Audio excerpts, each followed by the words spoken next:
최상병과 함께 급류에 휩쓸렸다 구조된 생존 해병들은 아직도 1년 전 기억이 떠올라 힘들다고 했습니다. 저랑 나이도 동갑인데 못 구한 것도 미안하고 아직도 이러고 있는 것도 좀 미안하고요. 제가 수입병원에 검사받고 계속 소환 치료하고 있어요. 좋고 싶긴 한데 막상 또 보려니까 이게 너무 트라우마가 심해가지고. 하지만 최상병이 전역했어야 하는 날까지도 수사에 진전이 없는 걸 보고 용기를 냈다고 말했습니다. 막 뉴스 가끔씩 올라오는 거 보면은 막 뭐 선서 안 하고 이런 거 보면 솔직히 좀 열받죠. 생존 해병들은 당시에 물속에 들어갔을 때 정황에 대해 이렇게 기억했습니다. 높은 분이 와서 왜 물 안 들어가냐 뭐 이러면서 뭐 다른 데는 뭐 물 깊게 들어가고 뭐 어디는 찾았다 이러면서 사단장이 어떤 걸 해가지고 뭐 포병부대를 압박을 가하듯이 막 끝내는 듯이 이렇게 그러면서 로프 얘기를 꺼냈습니다. 지급받기로 한 로프가 있었는데 수량이 부족해서 저희 중대는 그걸 받지를 못했어요. 나가 중대 세 개인데 줄은 2개고 그래서 줄 2개를 알파랑 다른 중대가 받은. 최상병이 급류에 휩쓸렸을 때 로프와 구명조끼가 없었다는 건 알려진 사실이지만 다른 중대엔 로프가 지급됐다는 건 처음 나온 증언입니다. 다른 중대에선 작전 당시 위험성을 인지하고 있었던 것으로 볼 수 있는 대목입니다. 실제 JTBC가 입수한 해병대 수사단의 최초 수사 보고서에서 최상병이 소속된 중대장도 같은 증언을 한 것이 확인됐습니다. 안전장비를 챙기라는 지시는 없었고 나중에 다른 2 중대에 로프가 있었다는 사실을 알게 됐다고 한 겁니다.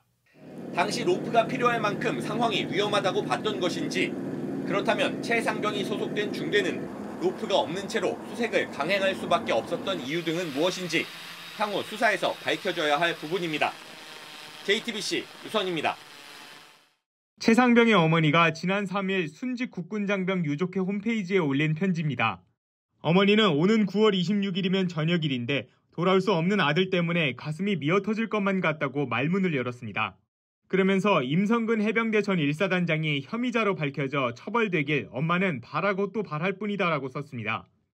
임 전 사단장이 책임 전가와 회피만 하려는 모습에 분노가 치밀어 올라 견딜 수가 없다고도 했습니다. 최상병 어머니는 지난 6월부터 신속한 진상조사를 촉구하는 편지를 2차례 공개했지만 임 전 사단장의 처벌을 직접 요구한 건 처음입니다. 오늘 오후 추가로 올린 편지에서도 구명조끼가 없었으면 수색 지시를 하지 말았어야 한다며 억울해서 참을 수 없다고 했습니다. 하지만 임 전 사단장은 자신은 작전 지도를 했을 뿐 수색 지시를 한 건 아니라고 주장해왔습니다.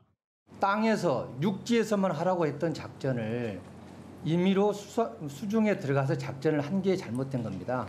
지난 7월 경찰이 임 전 사단장을 혐의 없음으로 불송치 결정을 내렸고 윤석열 대통령도 경찰 수사에 문제가 없다고 했습니다.